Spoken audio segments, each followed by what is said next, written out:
பனி போல கண்களில் ஆடும் மல்லிகை தோட்டம் கண்டேன். அழகான வெள்ளைக்கிங்கே களங்கங்கள் இல்லை.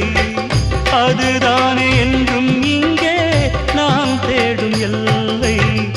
செந்தூரப்பூவே இங்கு தேன் சிந்தவாவா. தென் பாங்கு காற்றே நீயும் தேர் கொண்டு